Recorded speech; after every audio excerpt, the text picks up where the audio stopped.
those of you here in the chamber here. And we want to welcome those online that have Zoomed in today. And I don't know who those are. Yeah, I do, actually. So Commissioner Harvey's on Zoom. Commissioner Froer's on Zoom. Rich Hires on Zoom. Kim Dixon. And Bart's iPhone, that's Holland. That's Bart Stevens from Riverdale. Oh, is it? That isn't Holland. Her husband's Bart, so I'm sorry. Dan Adams. Rob Vanderwood.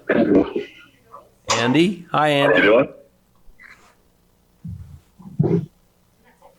That's it. So we don't have Representative Waldrop or Senator Andreig yet. I'm going to text him right now. Okay, and Representative Lesser is sitting right here in the audience. We welcome you here.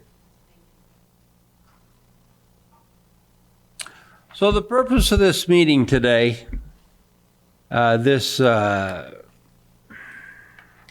of a town hall meeting almost, is so that we could get together with Representative Waldrop and Steve Andreig, the guy that's running these bills on affordable housing, and see what their intention was for us. You know, we've been meeting together as a housing panel now for about a year, maybe a little longer. And it's been very informative. We've tried to have information for you that was informative and could educate you. And we thought today, by holding this town hall type of a meeting, that we could get a few more planning commission members. We could get some city council members.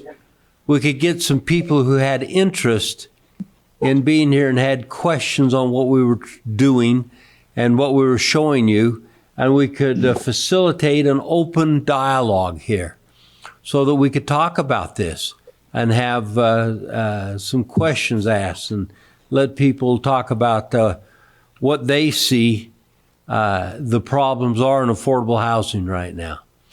So anyway, we got Jake yet?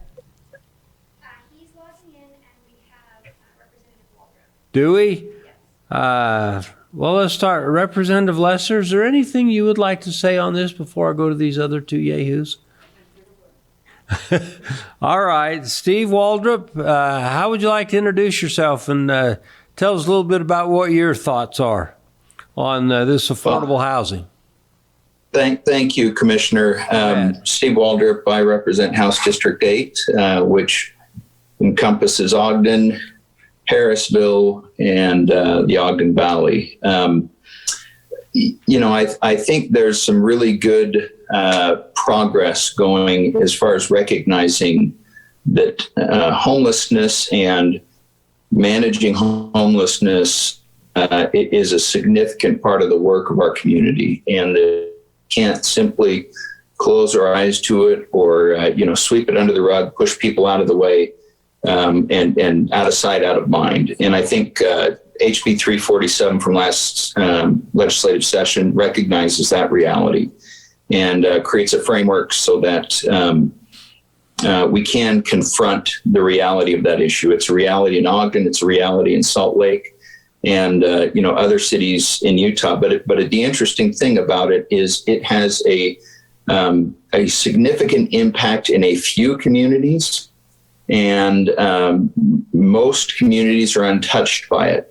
So one of the things that happens is that these communities that are most significantly impact Ogden, Salt Lake, end up carrying all the water on this and have the requirement to spend resources and effort to solve this issue mainly on their own. It's not like there's been a great statewide effort, and so I think that's the intent of this, is to create a better coordinated effort statewide to to address this from a statewide perspective instead of relying on those communities only to deal with it.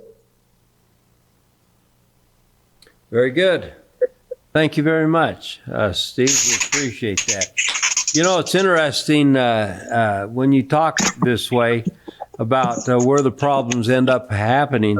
Well, when it comes to affordable housing, that's exactly what's happening. So many people, so many of these small towns say, you know, we don't really want apartments, or we don't want homes on eighth of an acre, and we don't want any of this kind of stuff. So they don't build it, and then their children, of which these communities have lots of kids. This is where the families are on many of them. Well, they end up coming into Ogden or Salt Lake or Provo, into the major housing centers along the Wasatch Front to live, because that's where they can get an apartment. You can't get an apartment in a lot of these other communities, and that ends up being the problem. Can I speak? Yes, who are you? I'm Kim Dixon from West Haven, and we've had a huge influx of apartments and Boy, you've been smaller building, houses. Kim. I think that we've really been forthcoming in trying to allow for some different kinds of housing. But I have a real problem when you are equating apartments or townhomes or whatever with lower cost housing. Because I don't think that what we do or what you're trying to mandate us to do has anything to do with lower costs. Because as I look at the homes that are being built around me, including the 206 behind me, they are no way, no how low income housing. So I think that there are two separate things that we need to discuss here. And it's not only that, we need to open up, which West Haven has, but by opening up, that does not equate to low-income housing. Well, there's a lot of things you just said, Kim.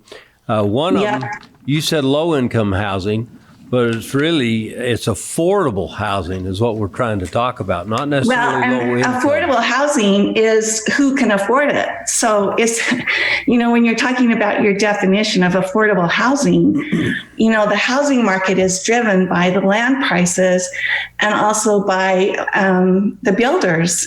And so as far as West Haven goes, I'm not sure of what impact we can have on creating affordable housing when really we do not have any way to do that. So that's why I'm here. I would like you to explain how cities like West Haven can help with the problem rather than just always being caught as the people who don't want to develop.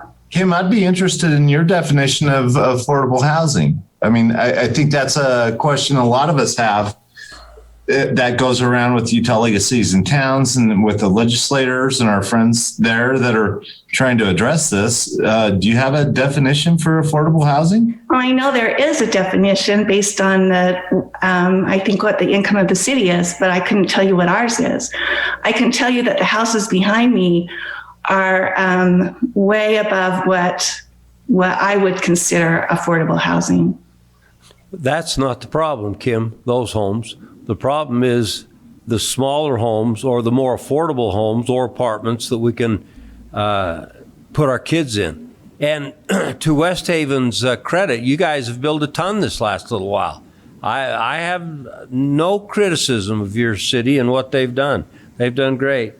Well, listen, let's get into this before we get going too far. I want to introduce to you Senator Jake Andreig right now. He's on the line with us. And Senator Andreig, we appreciate you spending your time with us today. You were up here earlier, so this will be the second time we've had Jake's time today.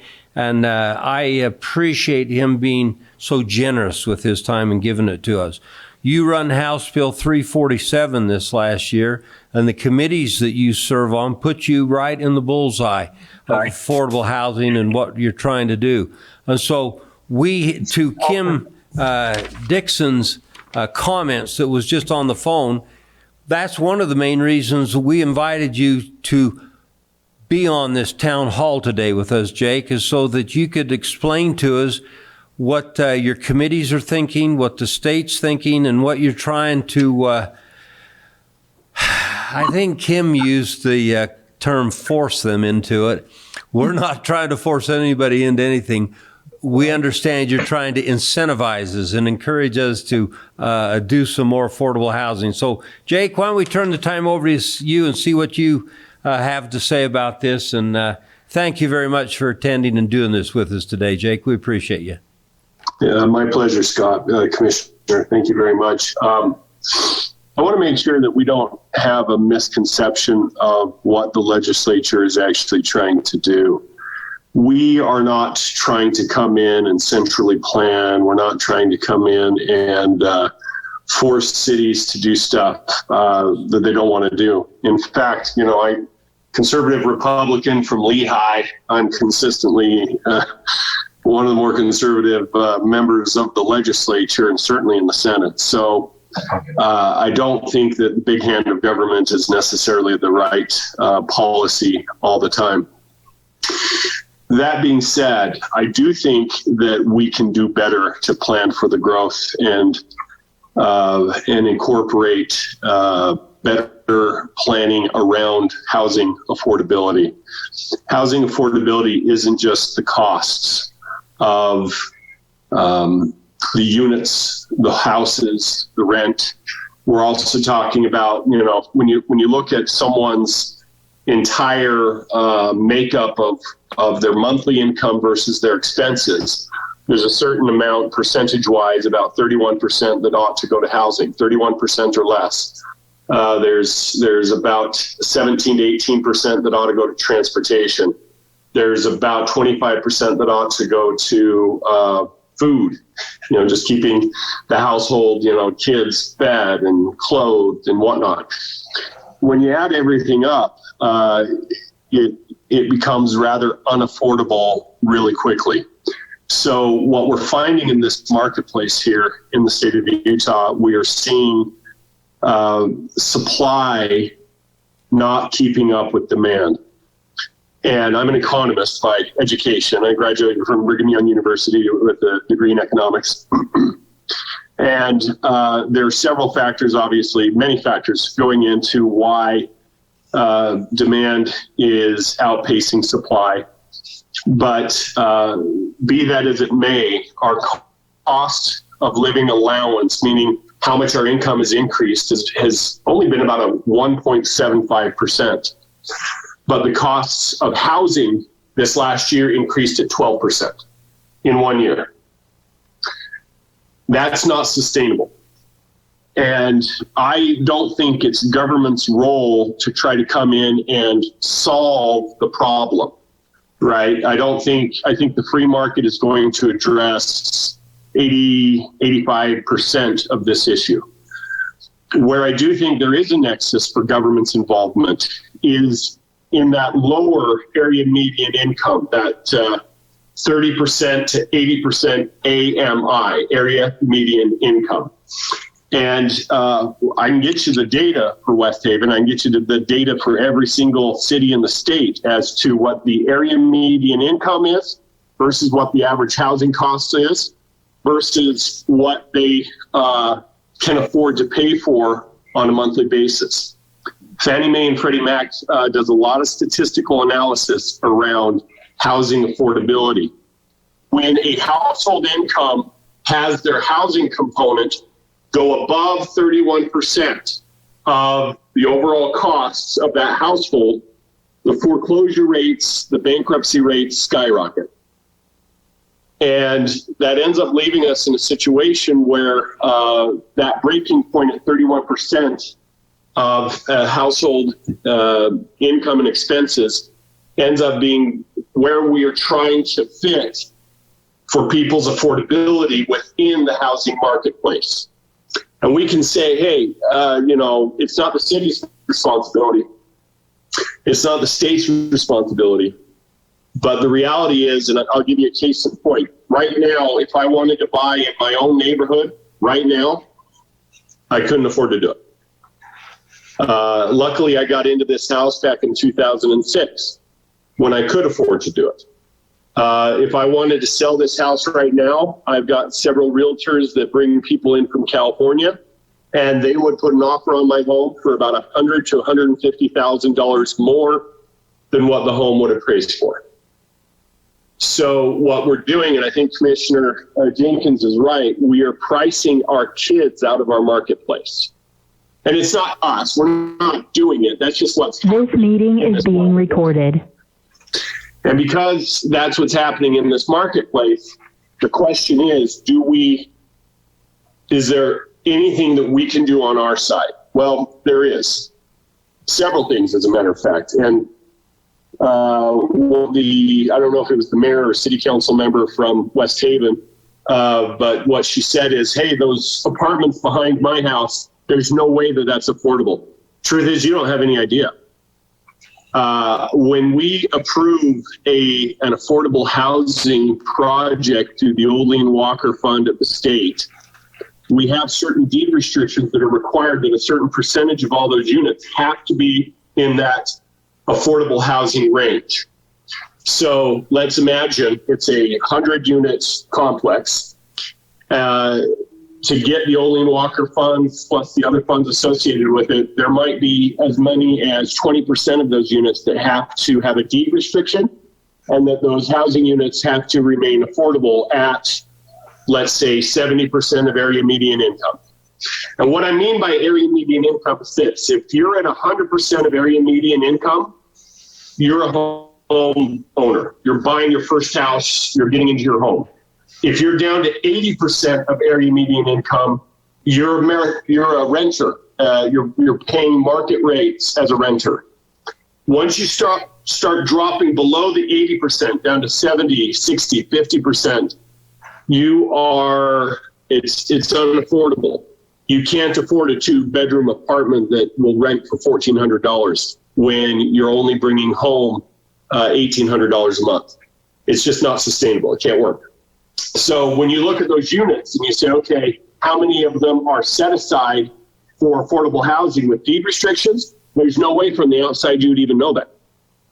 So don't assume because a project looks really good and nice that it is not affordable housing. We're not talking about building the slums here. We're not talking about building government projects. That's just not what we do.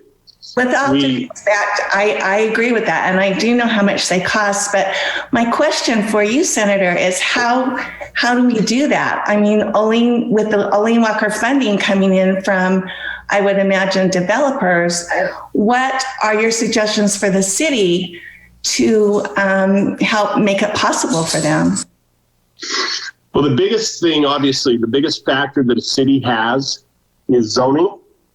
Number one, you have to allow it under your land use authority. Number two, your permitting and making sure that your permitting costs are reasonable. Number three, your impact fees. The legislature's intent from the 1997 statute that'll authorize impact fees was that it was a pass-through of costs associated with the services provided, sewer, water lines, whatever the case might be.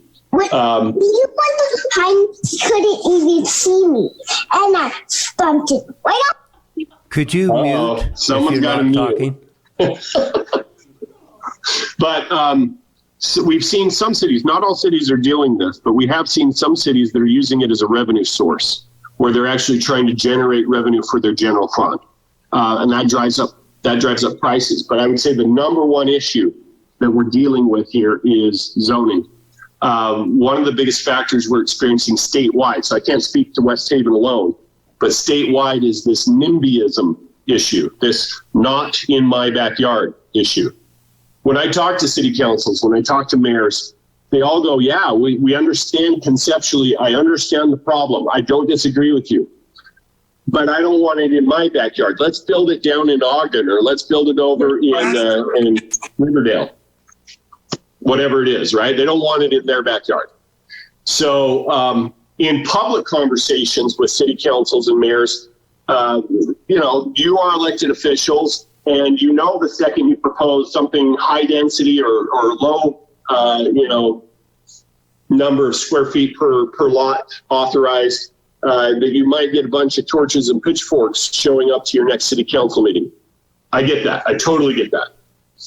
But then privately, when we, the legislature, say, okay, if you plan for this effectively and you put this in place the way that we have done in the last three bills, Senate Bill 34, Senate Bill 39, and Senate Bill 164 from this last year, you have kind of this political shield that you can use, where privately you can say, yeah, we've got a real problem. Publicly, we can't stand it. Those stupid legislators up there, they're cramming this down our throat. But in reality, what we're doing is we're simply giving you a series of options that you can choose from to include in your master plans. We've worked really closely with the League of Cities and Towns, and really we've gotten their full support on some of the things we're doing. We're not trying to cram it down your throat. We came up with a list of 25 options that a city could consider when looking at housing affordability. And if you don't live on a fixed guide rail, let's say Front Runner or Tracks, you only have to come up with 3 of those 25 things. Now, if you do live on Front Runner, you have to come up with 4 of those things. Most of the cities along the Wasatch Front figured out how to comply with that within the first 12 months of enactment of that statute, and it wasn't too hard. The reality is we're to the point where we probably need to increase that requirement a little bit to get cities to move forward even more. We call that the boiling the frog approach, right? Where if you put a frog inside the boiling pot all at once, it jumps right out and doesn't get cooked. But if you put the frog in tepid water and slowly turn it up before the frog realizes that he's cooked. My point is, we can be a shield for cities when their constituents get angry because that dang legislature forced us to incorporate some of these aspects of housing affordability in your master plans, and you can always blame us. In reality, I'm trying to balance local control with sound planning for how we manage growth and density, and ultimately that's what the bill does. And I'm happy to get into some specifics if you'd like. But I think what you're really looking for is similar of an engagement Q&A as opposed to me just talking a lot. And my co-chair on the Housing Affordability Commission is Representative Steve Waldrop, who lives in Ogden. I believe you live in Ogden, Steve. Maybe I'm wrong. But Steve, do you have anything you would add? I'm near to Ogden enough to know where it is. Just kidding. I know where Mayor Caldwell lives. That's all that matters. No, I think, Jake stated it very well, Senator Andreig, and, there's some really, really telling things going on right now in the state. In Orem, there's a multifamily housing project that's being built on State Street. And there is a large backlash from the community because of the worry over traffic impacts. There's too many cars coming from this multifamily. It's on State Street.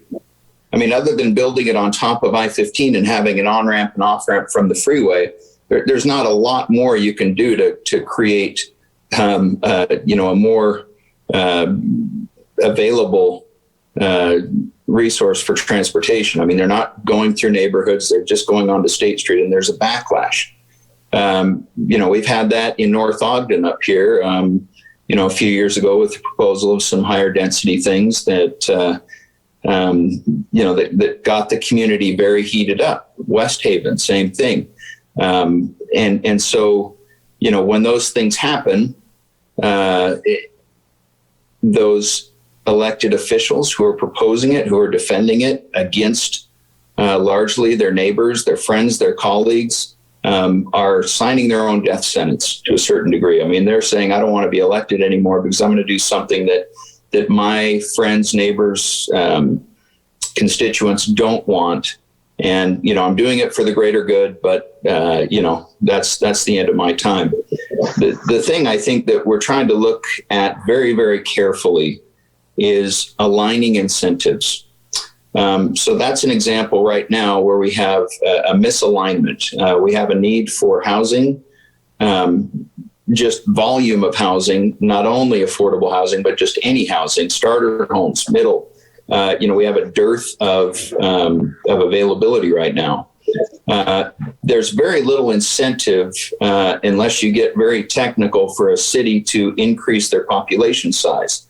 because the conventional wisdom is that a home will bring in 85% of the revenue that it costs the city to manage that home. And so why would a city, cost themselves money by bringing in additional density? I think those numbers can be challenged and should be, particularly now when we look at the point of sale issue with our state sales tax distribution formula. 50% comes from point of sale, 50% allocated based on population. As the point of sale moves more and more to couches, there's going to be a shift in how that formula operates, because you will be generating sales tax in your cities because people are shopping from their couches. We're working with the State Tax Commission to sort of get an idea of how that has shifted over the last several years and to start projecting what that means, because we need to align the realities of what's happening budget-wise, transportation-wise, infrastructure, police. All of those things are attached to increased population. And if there's no offset, if there's no income coming into a city, there's very little incentive for a city to fall on the sword. North Ogden falls on the sword, so Harrisville doesn't have to, up here.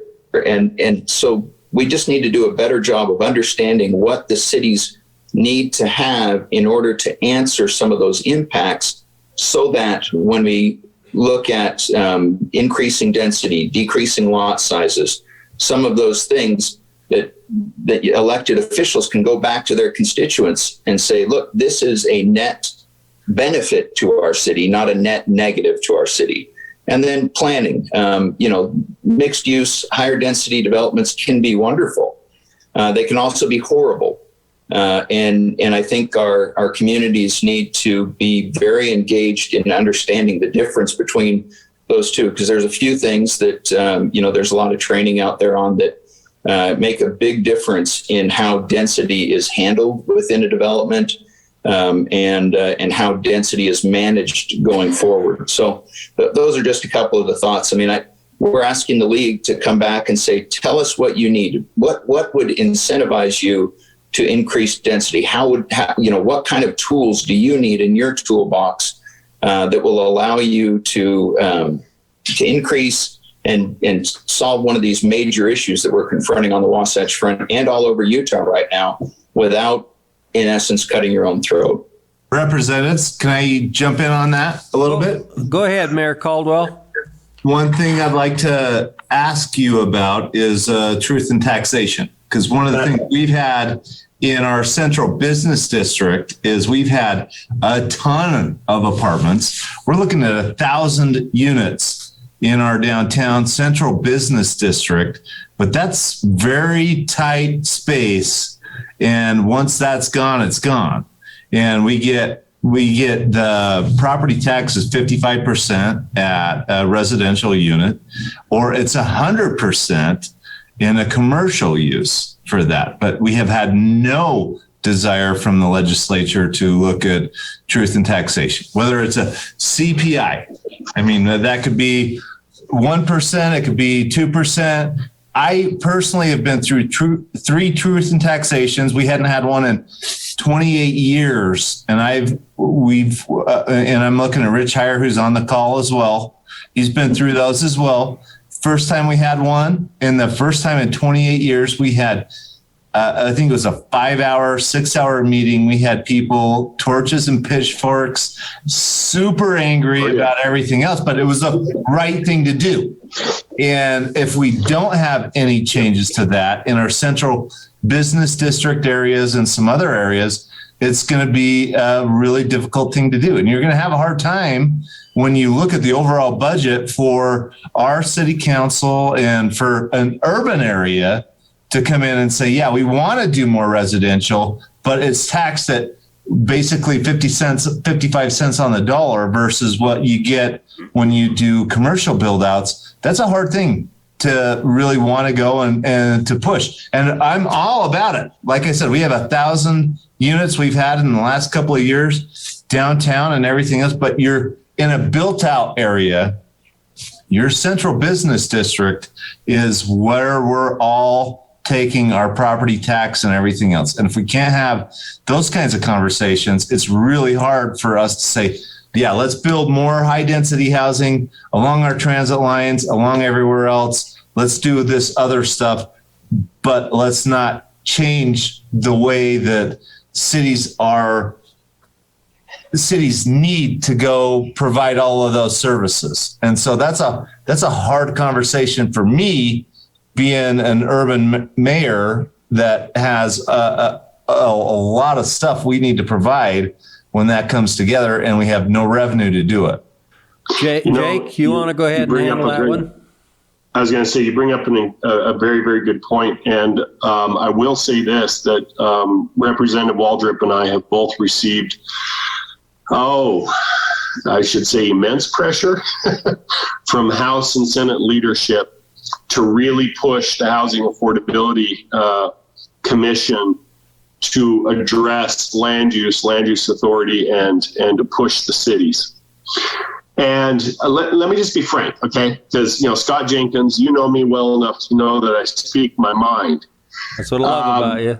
The problem with me running a bill like that is that it's World War III. I come in with this list of demands. Cities, you'll do this. This is what you're going to do, period. And Cameron Deal and a lot of those other guys, they're just like, well, we're going to mobilize the troops. And, they call the mayors, county commissioners, city council members, and they people of influence, and they run out and they talk to their legislators, just like, you can't do this. This is BS, and you're going to hurt us. And we're going to let everyone know that you did this, right? And so I didn't want to be stuck with a bill that I call the sick chicken. I didn't want to be the guy walking around with a sick chicken bill, right? Where it's World War III, and I would be honestly, because here's what's happening in our caucuses, all the Republicans in the House, all the Republicans in the Senate, once all of my colleagues start getting really serious political pressure from their mayors and city council members, all of a sudden all of our support for that type of a bill just starts fading away. And when the caucus support fades away, then the leadership gets less, gusto to pound their chest and say, let's do World War III. And I'm the one left holding the stupid bill, that sick chicken that no one wants to vote for. Okay. So what I'm proposing, okay, House and Senate leadership, you guys want us to run that type of bill for land use authority? We went to the League of Cities and Towns and we said, okay, what are the things you need to tie together? If we're going to have this type of demand in a bill from these cities and really push them on zoning and inclusionary zoning and permits and impact fees and yada, yada, yada, what do you need out of it in order to make it beneficial? Some of the ideas were truth in taxation. Some of the ideas were tax increment finance or tax increment for BNC roads.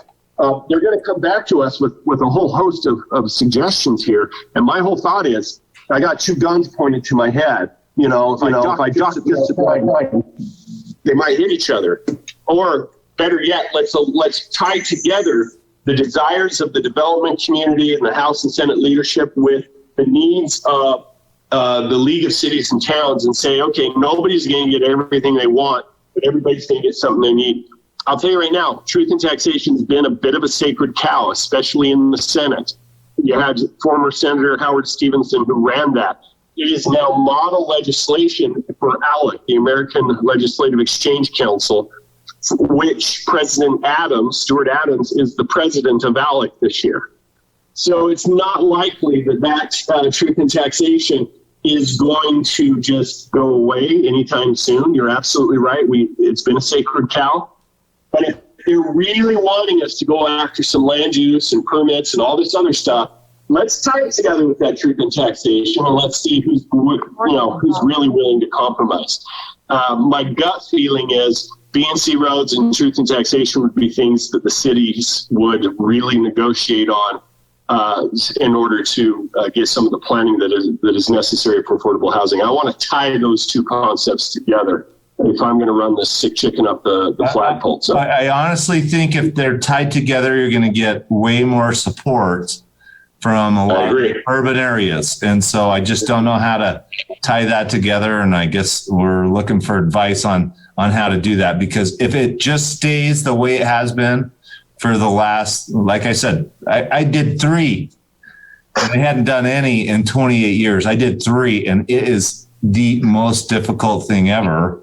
And if you want that, the carrot is a way better way for the cities to come than the stick on that. And that's my only point to it. Certainly for the urban areas along the Wasatch Front. And you get that. You have one of the fastest growing areas there is. And so, you get more heat than just about anybody. And we're all feeling it too. But to put that incentive out, because how do we pay for these services is our frustration. Yeah, we can put all this stuff, high density in downtown Ogden or Lehigh or anywhere else. But how do we pay for that at the end of the day when you're getting 55 cents on the dollar? You cannot do it. It just does not work. And so that conversation is a hard one that I think you're going to get a lot of pushback from unless we start to look at other ways to address it, because it's tough. And I agree. Those on the Wasatch Front, and you're in the WACOG group right now, we're all dealing with that in a big way. And so I don't know how to be any more blunt or direct about it. Mayor, just if I might add a little bit to that, that truth in taxation, it needs to at least give us the cost of living that happens every year. Inflation. At least do that. I mean, these truth in taxations are brutal. If I might underline, capitalize, and bold that. That's why I said CPI. At least a CPI. At least that. Index, like 1.8%, instead of having to kick it down the road for 30 years and then have us that want to be responsible take it on the chin. Too much stuff suffers because we can't get a little bit of an increase without having one of those truth and taxations. Yeah, you can't keep pace. And I think that's highlighting exactly what we've been talking about, which is this misalignment. I mean, if we come in and say, cities, you got to do X, Y, and Z, and tough luck, we're asking our elected officials at the city level to act against their own self-interest. And that doesn't work. That goes nowhere very fast. Because then who wants to be the sacrificial lamb? To do quote unquote the right thing and then get crucified for it by their own people. Rich and I have done it. To do this 3 times. We're good. Yeah, so we'll do the right thing, but it's that's a balance that if we want to do this, we've got to figure out. So our county commission stepped up and did that a couple of years ago, where he said, we've got some unfunded liabilities, and Commissioner Harvey, Commissioner they've held the line on, hey, we can't kick this can anymore down the road, and it's painful. I mean, because it builds up for so long because nobody wants to deal with that. And so, that's what happens. We have a series of incentives against doing what we hope that our local communities will do. And no wonder things don't go the way we want them to. None of us would make those decisions in our own lives. And you think about the NIMBYism too that Senator Andreig talked about. I mean, who hasn't said, oh, there goes the neighborhood at some point in their life when something's coming in that doesn't appear to fit with your vision of the neighborhood. And so we have to confront those realities and make sure that what we're giving is as good as what we're getting. So one of the issues we have, this is Commissioner Jenkins, and that is to Mayor Caldwell's point, is the incentives are in the wrong direction. And Steve, you just mentioned that. We're not incentivizing this correctly. And right now it's a disincentive, to Mayor Caldwell's point, because it costs more to provide the service than you get out of the tax increment.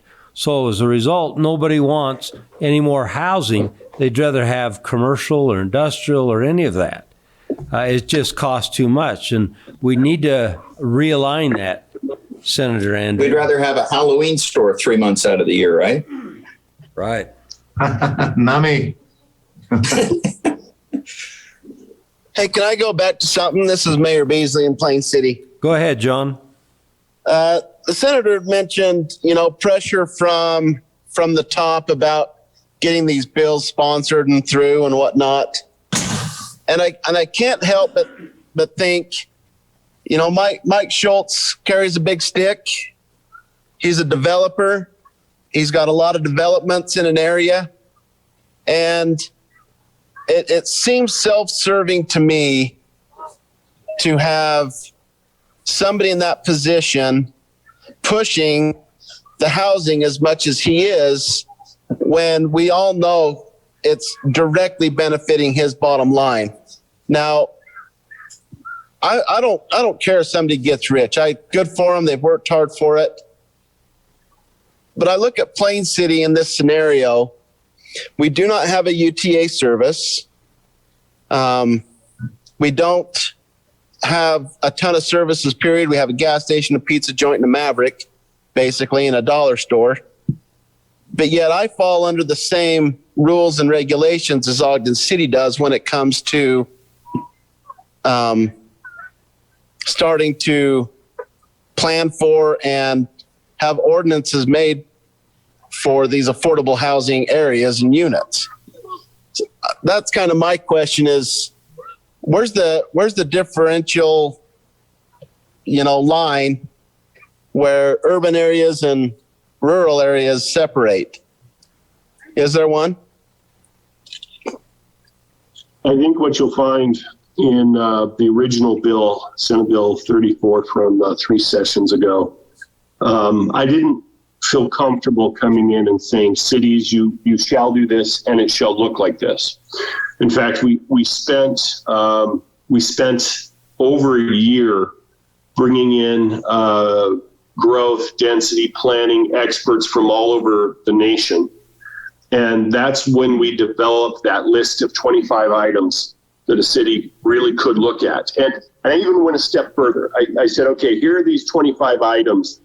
The carrot versus the stick approach said, you don't have to do any of these. But under certain planning aspects within your housing plan, you have to submit to DWS. If you don't do at least a minimum of these, 3 of these, that might affect your eligibility for TIF financing for growth and, for transportation. But we're not going to force you to do it. Like, if you truly don't want to do it, if it's not a fit, what we found is that of those 25 items, there was enough that was developed both from rural as well as way urban versus way suburban, that there was a little bit for everybody to get in there that was effective for whatever their unique circumstances would be. And I think if you and your city attorney get into that legislation, take a serious look at it, you'll realize there's plenty of leeway in there for you guys to still be effective in putting your plan together, so that you're still eligible for those TIF funds while at the same time not trying to conflate everything to an Ogden metropolitan area, right? Because it doesn't work. One size fits all component simply doesn't work. And we knew that going into that bill. Thanks, Senator. Other questions?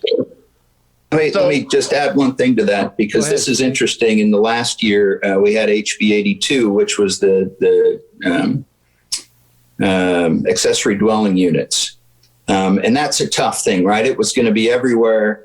And so the end of the day, they came back and said, okay, here's, this is Ray Ward and the league and UAC all working together, said, okay, well, let's give municipalities 25% protection zones. They can protect 25% of their properties from the impact of this bill at their discretion, largely. So that's one way to address that, Mayor Beasley. It's by no means a perfect way to address it, but I think we do have to ask those questions, about more regional thinking, frankly. Because you don't have the resources out there that some of these other communities do. And so we can't hold you to the same standard, but at the same time, we can't just say, well, don't do anything then. I mean, it's a tough balance. Thank you. Nina Morris. Yeah, thank you, gentlemen. I appreciate your answers. Welcome. Okay, John, come step up here. John's the middle name. Matt is the first name. I'm sorry, John's your dad. Hey, thank you. Matt Dixon, city manager in South Ogden City. I first want to take my hat off to the two representatives here for tackling an incredibly difficult issue. My comments, I don't represent the City Managers Association in any way. I used to be on the board, but I do have a couple of questions that I think, just for the sake of being kind of on the record, some things that myself and many of my colleagues have talked about and will continue to address as these difficult discussions move forward. I do want to say, first off, I think it's important that we stay grounded in principles. I think truth in taxation definitely needs to be looked at, but I hesitate to get too excited about tying that directly to discussions about affordable housing. Truth in taxation needs to be addressed regardless of what happens on the affordable housing side, just because the current cost to provide services for our current residents and our current communities becomes challenging year after year. So I get nervous when we're like, okay, we're going to have to trade truth in taxation for things we're trying to get on the affordable housing side. That just makes me a little nervous, because there needs to be some changes in making it easier for communities to raise those revenues that need to be raised in order to provide the services we provide. So aside from that, back to more specifics about affordable housing. A couple things. The big question is, who should pay for the impacts of new development, the development itself or existing residents? And, that's just a fundamental question that needs to be a part of this conversation, because I know when we start looking at fees and impact fees and those things on the city side, what we're really running the risk of is saying, hey, development isn't going to pay for those services or those costs, and it's going to fall upon the current taxpayers to do that with streets and sidewalks. And Representative Waldrop even recognized that residential just doesn't pay for itself. And so again, I'm not necessarily looking for a drawn out conversation tonight, but I just really wanted to more so go on the record and ask a couple of these questions for consideration.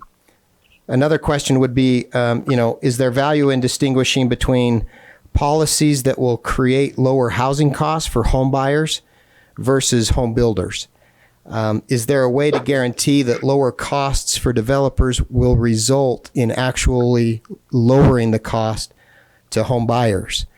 It would be a lose-lose for a community to give up if they were required to lower fees or impact fees and those kinds of things, if the result was anything less than lower home values. And so I feel like we need to be absolutely certain that if we are asked or mandated from the state to lower our fees or not charge certain fees, will that actually solve the problem, or that will just continue to place more burden on existing residents to pay those costs? Another question would be, what are the components of costs for new development as you look at, things that are purely out of anyone's control, as far as market, land, construction materials, labor, developers' costs with overhead and profits, and city costs? What can really be done on all of those fronts? And what is being done. The concern that I would have, and many of my colleagues, would be cities get shorted in our ability to charge fees that help cover costs, to the ability for developers to continue to make their same profit margins, and really the result isn't lower values for homes, lower costs. Almost done. I'll be done. No, I think that covered it. So I appreciate having this meeting, and I do appreciate the representation that the cities have through the Utah League. And I know we want to be at the table and help figure out a way to solve this issue. Thanks, Matt. We really appreciate you very much. So do either of you two want to take on some of those questions? I'd be happy to respond to the way that we ensure that the cost savings are transferred to the end homeowner or renter. One of the tools that is used frequently between Olin Walker Fund as well as some RDAs and also these housing corporations financing first-time home buyers and things like that are liens and deed restrictions.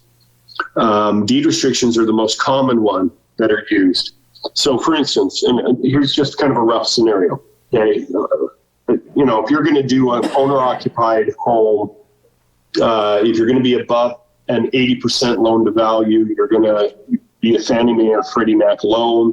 You can go up to 95% loan to value, and you have to have at least 5% down. Okay, that's pretty familiar with most people who have purchased a home.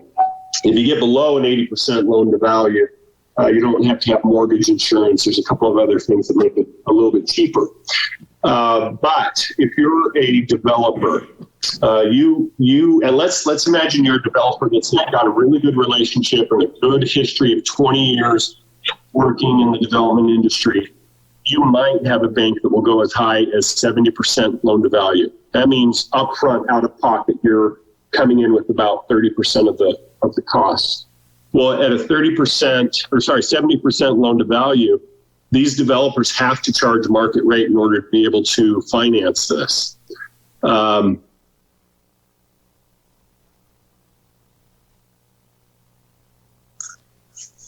We lost. Sorry, I just had a phone. Okay. You still there? Yeah, we can hear you now. Sorry, I had a phone call come in. I had to get rid of it. Sorry. What the goal is that Olin Walker does is it tries to take that 70% loan to value and push it down to 60% or down to 55%, and ideally down to 50% loan to value. And that happens in various ways. You get the low income tax credits, or LIHTC. You get the Olin Walker participation. You get philanthropic participation. You get sometimes RDA participation. And between all those, you can push that loan to value down to a certain level. Well, the requirements to get the Olin Walker money is that there's a deed restriction. So let's imagine, once again, going back to my example, 100 units in a project. You've got 100 units in a project. 20% of those units have to be affordable. So on 20% of those units, a deed restriction is put in place to say you cannot rent it to anything more than 50% of area median income. Well, 50% of area median income in Ogden is about $710 a month. And if you're talking about a studio apartment in Ogden right now, I checked the pricing today, it's about $1,200 a month for one bedroom. So if you're talking about a two bedroom, you're talking about $1,400 to $1,500. So if you're at 50% of area median income, you've got to be about $710 or less. Well, that doesn't happen unless there's a deed restriction put in place so that they cannot charge more than what is allowed under the loan. And there are liens in place that can liquidate if a developer violates that agreement in any way. So there are ways of doing that so that the cities aren't necessarily hitting it on both ends, right? We're going to take it in the shorts on impact fees or whatever, and now the developer's just going to walk away with a bigger profit. I think what you also see in Senate Bill 164 from this last session is we said cities can participate under this public-private partnership scenario where if there is any surplus property that a city or a county has, they can donate or gift the land under certain developments agreements with deed restrictions in place so that affordable housing can be developed. But under the scenarios where the land is being gifted, more than 20% of the units have to be at a certain area median income with deed restrictions put in place. So yes, there are absolutely vehicles that are used in place at the financing level to ensure that those cost savings are actually passed on so that the end users in that community can actually afford the units. So Jake? I'll be honest with you, the single biggest hurdle that most of these developers who build affordable housing run into, zoning prohibitions. They can't get around it. That's the single biggest issue that they're dealing with.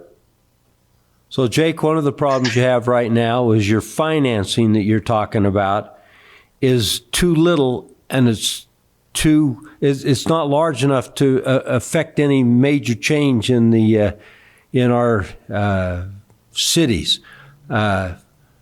These contractors, the demand is so high now that they can build units that they can make more money on. It's that simple. This is supply and demand. This is simple economics. And if you can make $200 building this unit and you are only going to make $100 or $150, or the funding isn't even available for some of those units, why would you even fight the battle? Why wouldn't you just go to the units that you can build and sell as fast as you can build them anyway? That's a very good point. However, you have to understand that not everybody follows Adam Smith's theory of self-interest. We actually have several very large property development, affordable housing developers who have already made hundreds of millions and billions of dollars, who are now not interested in just making a buck. They're actually interested in making sure that there's affordable housing out there. Cowboy Partners are a great example of that. Rocky Mountain CRC is a great example of that. Both of those organizations actively seek for these opportunities to build affordable housing. So it's not necessarily that everybody in the marketplace is self-interested. Most everybody is, don't get me wrong. Most of the developers are out there to make a buck, but the guys who have already made a buck, there are groups out there that are building these and trying to make sure that there's enough, because they understand a lot of these guys at Rocky Mountain CRC, they're grandpas. They've already made their millions, and they now understand that their kids and their grandkids and their great-grandchildren are moving from the state because they can't afford anything here. And these grandpas are like, not on my watch. We're not gonna, I'm a developer. We're going to build these things. So you actually see quite a bit of that.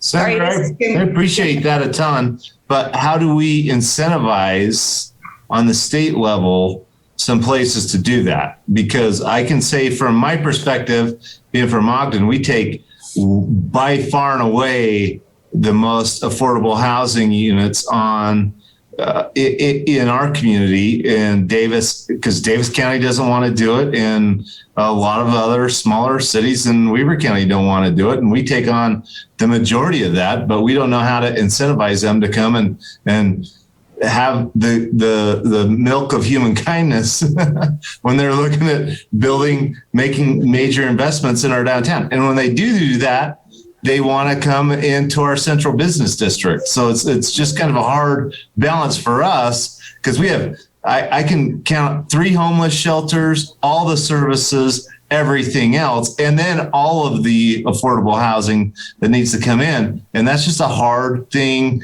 for us to maintain, because we've got to service all of that. We have to provide the policing and the community support and the mental health and everything else. And even in our homeless shelters, more than 50% of the people that come to our homeless shelter for services are from outside of Weber County, not just Ogden City, from outside of Weber County.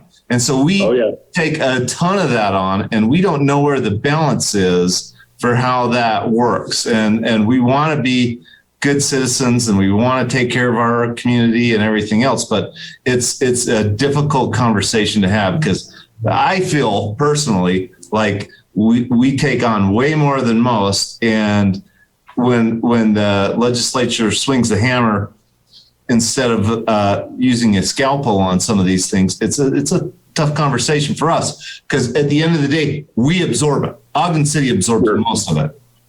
Well, and it's important. Maybe I should give you a little bit of background to help you understand where we've come from and where we're at now.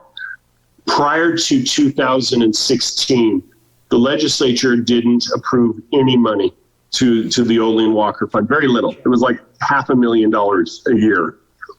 In 2016, we finally approved it for about $2 million a year of ongoing money. From 2016 through 2019, that $2 million can be leveraged to about 7 or 10 to 1 through community impact bond or private equity bonds and whatnot. So we could take that and we could basically turn it into $20 million, which was great. Okay. Here's the problem.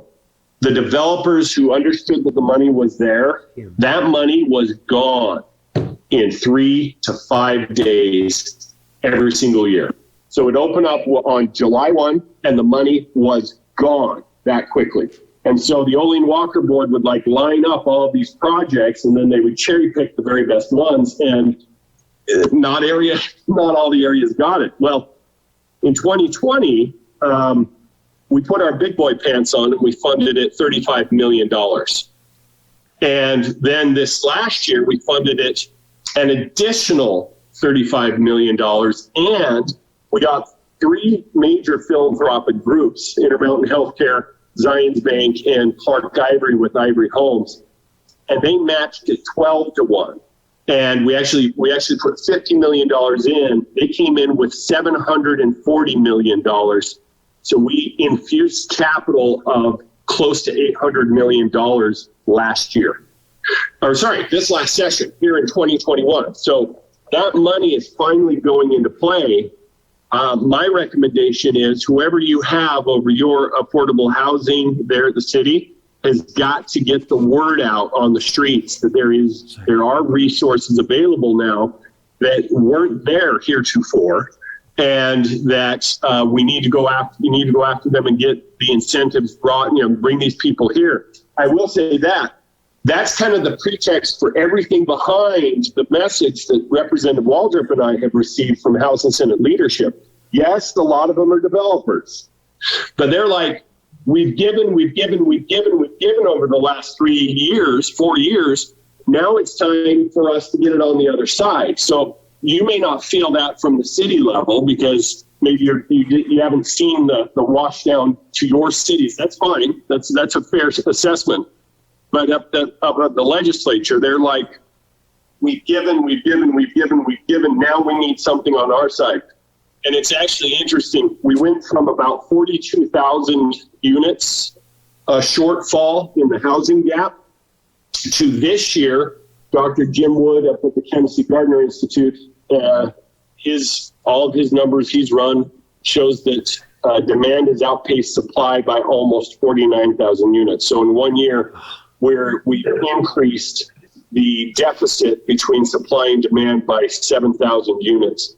So right now, that means there are 49,000 individuals or families looking for housing that can't afford it because it's just out of their price range. Sorry, this is Kim Dixon again. I was just wondering, because we have the legislature and we have the cities trying to make gains in this every year, would it be possible to bring the developers in this so that they have to do a percentage of affordable housing based on the amount they make each year, or somehow to get them to, and I don't know the ins and outs, and I truly admit that right now, but it seems to me that there is no incentive for them. And so is it possible for us to kind of create a scenario where there would be more? Kim, yes, but I didn't want to force you guys to do that. Yes, absolutely a city can do that. Well, absolutely a city can do that. Okay, so we would have to do, is it not possible for the legislature to do for all of the developers? It would. Could I get support to do? You have my support. You have my support. Is that not enough? Well, so you love it, but there might be many other cities out there that don't. The developers, I'll tell you right now, the feedback I'm getting from the developers is they would probably welcome something like that if it came with greater flexibility on some of the other side. Let's say density, number of units per acre, whatever that might be. If there's some sort of inclusionary zoning component to that, where they can make up their margins on one side if they're going to do this other. My experience is the developers would be all over that. Okay, but let me want to push that and force the cities to do that. But I'm wondering why they just don't do it, because they're good citizens. I mean, it seems like someone's always. Some do. Some do. In fact, we just barely had a presentation in our last Affordable Housing Commission for a development. A developer came to us. Steve, where was that? Was that West Point? West Point. Down in West Point, down in Davis County, and the city ran them out. They were originally shooting for 320 units, and ultimately, what was it, Steve? They got like 115 approved, something like that, because the city's not in my backyard, so they wouldn't allow it. And they even came to the city with basically, we'll gift you X number of acres or units or cash to the equivalent of, it was like $20 million or something like that, Steve. I'm trying to recall. And the city balked at it. And these guys were just like, we're giving you free money. And they didn't want it. I know. I understand. I understand it is a give and take, but as part of doing business, as a developer in Utah, as we are all trying to be good citizens and solve this problem, I mean, can they chip in their share as well? Well, I think the other thing you have to remember too is that the largest developers in our state don't represent the majority of property development in our state. There's a lot more small business involved in this than there is large business. And the big ones are big and they do a lot. But that's not the majority. If you look at any city, those are the headline pieces, but the infill, the small projects, the 10 lots, 7 lots, 5 lots, constitute a majority of what's happening. Let me go back a little bit to those 3 questions that were asked, and I'll highlight one thing that Mayor Caldwell, and you probably got a better number than I have. The last number I saw was that Ogden City has 4,500 more affordable housing units than its quote unquote share based on population. Is that still a close number, Mayor? That's pretty accurate. In terms of Weber County overall.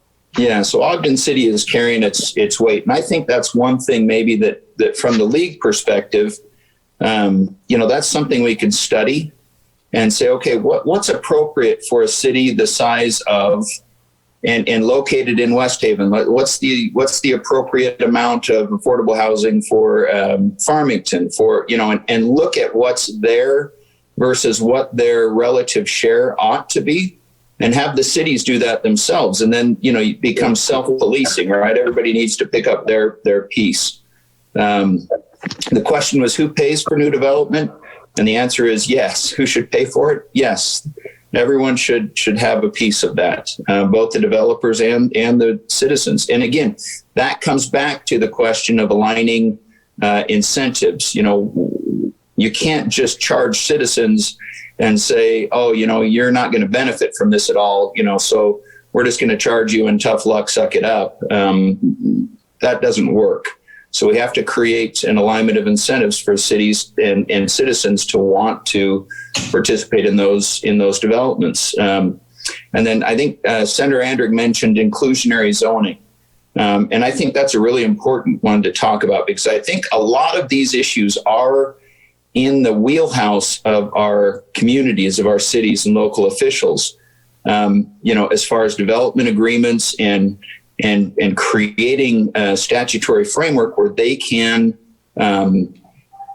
encourage, if not enforce, developers to come in and commit a certain amount of low-income housing units for a development. I mean, that's within the purview of the cities. But what happens typically is, because many municipalities don't want additional density, they'll come out and they'll say, okay, we want 20% of these 100 units that we've approved to be lower income.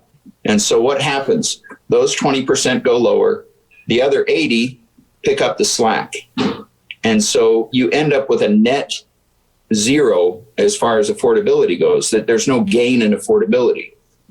But if on the 20% that need to be affordable, if that's now 120 units, and you add a little bit, but you keep that. Now you've got 100 units that still operate at market, and those 20 units can be below, or even 25. You can negotiate that ratio so that you're not snap the market stuff, and that would pay for the lower income portion. So that's something else that's within the city's purview to negotiate. And I know, a lot of cities have tried, and there have been some really good examples, and then there have been some really terrible examples of things going backward. And I think that's where the league and the cities can work together to get each other up to speed on how to deal with this. And then we support that. We'll support that from a legislative standpoint with whatever, statutory authority we need to give to those entities.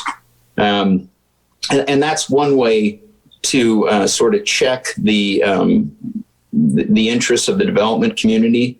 I think one thing I've said over and over is there's not enough government money in the world to solve this problem. We just cannot keep throwing money at it and expect the problem to be resolved. This is well beyond the ability of any of us, because again, remember, that's all our money. I mean, we can't pay our way out of this as citizens. We have to get more creative in how we address those underlying and core differences in our structures that you could say we've zoned ourselves into this problem over the years. And now we have to look at, and that worked great when we had all kinds of land available on the Wasatch Front. But now that bobsled track is pretty full and there's not a lot left. And so, we can no longer simply push development this way, that way, without increasing traffic, without increasing air quality issues. I mean, we have to be more thoughtful as we plan. And again, I think that falls a lot back on the cities themselves to get together. And, again, no one wants to mandate any of this. The worst thing we could do is have government take over all development and run the whole thing. That hasn't worked very well other places. Just put it that way. Thank you. Alder, I have a question that I'd love an answer for. This is Richard Heyer in Ogden City. You referenced the statistic of 4,500 in excess of what is our share. I would love to get whatever survey or study you have cited there, because weekly we get a barrage of people that come and they just see that there are a lot of people that can't afford housing, and so they're really beating us up on we got to have tiny homes, we got to have ADUs, and we already do ADUs. Rich, it's a Weber Housing Authority study, and I've read it a bunch of times. So we got to have a good answer for these people, so that they go and petition these other smaller communities that aren't carrying their share. And maybe that will kind of help them. I think this public outreach or public clamor, I guess, is maybe even a better word. Yeah, Andy Beatles, you need to get with Andy on that document. Okay, great, thank you. And I think that's exactly right, Richard. I think that's maybe a starting point to start looking at how do we address this? Is it appropriate for Ogden to have more than its fair share? Yeah, probably. It's got the most sort of dense area, to absorb that kind of impact. Where, again, we go back to Plain City, and they don't have that same capacity. They don't have the front runner. They don't have, easy as road structures. They don't have the infrastructure.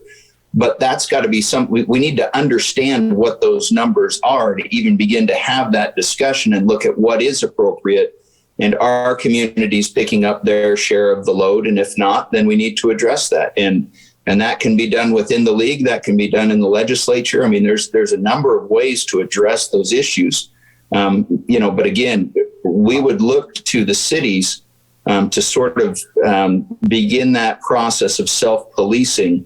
And then we'll support that all day long. I would just add, though, that when you look at our homeless shelters and everything else, Davis County doesn't have it. Utah County doesn't have it. It's the load is entirely unbalanced. And so you're going to get some pushback because we have taken on way more than our fair share. Well, and you're paying for it all too. And we are. And that's our citizens that are paying for that. Yeah. And it's not fair. It's not fair at all.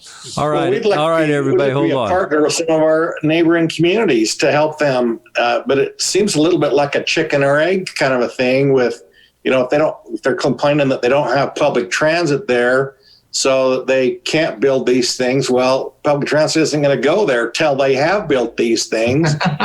And so we've got to maybe work some kind of a deal with UTA to work on these things in concert. And they haven't been very open to doing stuff like that.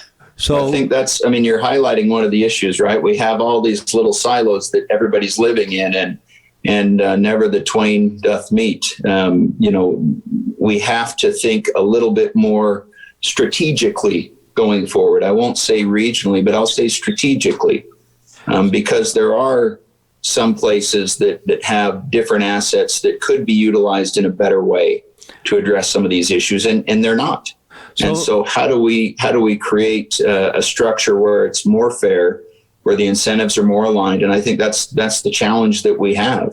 So Mayor Dandoy from Roy is trying to get in the there. next, if we're thinking 10 or 20 years out, we're all regionally along the Wasatch Front. It's not me and Mayor Beasley and a handful of others. Collectively, we've got to look at addressing this, and not just in 2 or 4 year election cycles and everything else. So I hope that's what the legislature will look at doing. And that's my wish as we move forward, is that we all can collectively look at this.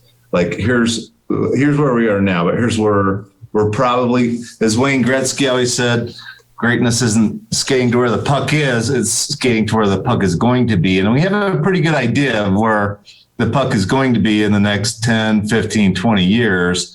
And I think we all as leaders need to be addressing that instead of just being in the year-to-year legislative cycle. So that's my only, that's my soapbox, and I'm out. I'm sorry, Jake. Mayor Dandoy. Puck is going to be, let me make a what comment here. the Housing Affordability Commission is trying to do. So your analogy is well on point.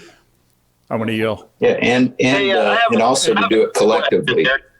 Hey, Senator, Representative, let me ask make Please. a comment here if I can. Thanks. This is Bob Dandoy, Mayor of Roy City.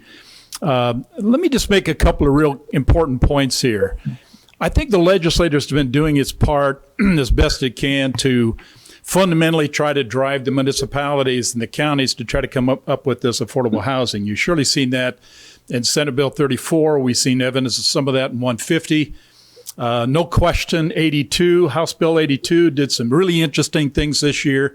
And let's not lose sight of what Senate Bill 217 was intended to do in terms of trying to help us find some solution to affordable housing and move forward. The fact of the matter is that everything I'm hearing here says the municipality can make some really great strides if it can convince its, for a better word, its residents to consider rezoning. I don't think there's an elected official that wouldn't want to embrace that and find a solution to that if we can just get through the difficulty of looking at a rezoning issue. I will tell you, I just come out of a town hall meeting. There was at least 100 people in that town hall meeting. We were discussing a very important element which talks about looking at mixed-use development at the train station, the TOD that we have in Roy City. And I will dare say 50% of those people that were willing to stand up and actually make comment in that public meeting basically did not want anything to do with any high-density residential. Now, we're only talking 18 acres. We're not talking about 70 acres. We're not talking about we're focusing on the 18 acres. And yet we have to find a solution because the very law, Senate Bill 34, simply says it's not just a matter of going up there and putting in the general plan that you plan to look at increasing or chances of increasing density, but you'll show every year an opportunity for implementation of that. Now, that was 3 years ago. And I'm watching the legislation every year start looking deeper, going into different paths. And I recognize the need. There's no question about that. As a mayor, as a city council member, we know exactly everything that you're talking about. And more importantly, I'll bet you most of us embrace it. The challenge we have to face is how we're going to get there. So here's probably the most important question that will come out tonight. If the trend over the last few years, and it has been a very solid trend, that we in fact are basically going to move the municipalities and the counties to take a lot more serious look at affordable housing, then in your opinion, what do you think we can expect to come out of the legislature in 2022 and 2023? Are we going to see a legislator that's going to keep moving the needle closer to address this issue, in your opinion? Because if that's the case, then giving us some insight on those kinds of things helps us to be able to put the Kevlar in front of our residents that says, today, gentlemen, we have an opportunity to make the proper changes we need to make. The legislators, with the sign of a government, with a governor's signature, can start taking some of that away. And the fact of the matter is, as legislators, you are responsible for the entire state. Not necessarily Roy City or Ogden City. You're responsible for the welfare of the entire state. Your legislation drives that requirement because you have to look out for everybody. And that is important that I understand that, and important that people understand that. I'm convinced that today the municipalities have a choice and has a voice in the choir. I'm just not so sure with the trends that are taking place in the legislation that I can say that tomorrow.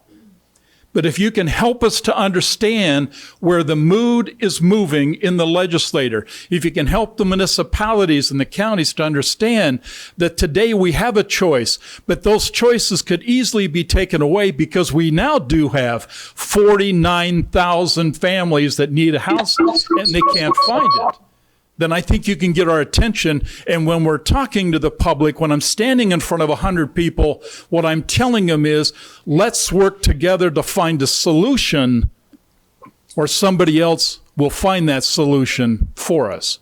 And to be honest with you, we may not like it. Tell us what you see is coming so that we can plan accordingly. That's my comment. Thank you. Senator Andreig? Hey, Scott, I apologize. I have my daughter's ukulele recital that starts in about 15 minutes, so I had to run and jump on in the. I actually agree with the sentiments that the mayor from Roy said. I wish I could speak, though, for all 104 members of the legislature. Commissioner Jenkins, you know as well as I do that really what I'm expressing is a single opinion.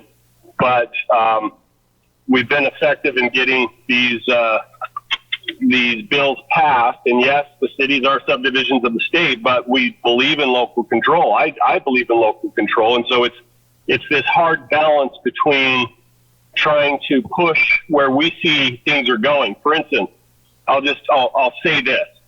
The Utah State Constitution guarantees people their property rights and getting the beneficial use out of their property rights. So when a farmer says, hey, I'm going to take it out of the greenbelt, I'm going to sell this land, and XYZ developer is going to come in, and guess what? I'm going to get my pound of flesh. I can't blame that guy. And I don't hold anything against him for trying to do that. So, if it was me, I'd do the same thing, right? And what we're finding is that not only are they able to sell their land, they're able to sell their land in many instances for more than what it will trade for, and builders can't build fast enough. So I wish I had my crystal ball to be able to say this is what you cities should do for the next 5 to 10 years. The one thing I do know is that most of our master plans at the city level are oftentimes reactionary and not all perspective and moving forward and being forward thinking. We try. I know we try really hard, and we do what we can. It is a constant battle. But if the premise behind what we're trying to do in our master plans is faulty from the very beginning on our land use authority, creating problems. And that's what we are seeing to a great degree. I wish I could give you a better answer than that. Jake and Steve, if I can jump in, I know we got to kind of probably put a cap on this thing. I really appreciate you both being willing to listen to some of our concerns and what we're dealing with. Everybody's dealing with it on the state. And the fact that you're willing to show up and make zero money and do all of this work with no answers at the end of the day, it means a great deal to me. And the fact that you're willing to listen and the fact that you're willing to say local control matters is important, because it does matter to all of us that represent our communities. And I want to thank you for what you're doing and for the overall attention on the state, because it's an impossible question to answer. And it matters that you would be willing to show up and spend your evenings having these conversations with some of the local officials, and makes me feel a lot better about the representation we have on the state level. And I want to thank you for that. And I'll thank you as president of the League of Cities and Towns for recognizing that local control is really important. And that's where a lot of the rubber meets the road. And I just want to say thank you very much. I appreciate your time. I appreciate your attention. Appreciate what you're doing. Appreciate the sacrifices you're making. And I'll leave it at that. And I know that they're impossible conversations. So thank you. Thanks, Mayor. Representative Waldrop, did you want to close up, say something? Yeah, I think Mayor Dandoy highlighted the way we need to start thinking. We don't have to look very far to other states where they've had these issues. And fortunately for us, we have a system of governments and a mindset that's different. But other states have gone to statewide zoning mandates and removal of restrictions for multifamily across the state. I mean, those are, to me, that's a terrible solution.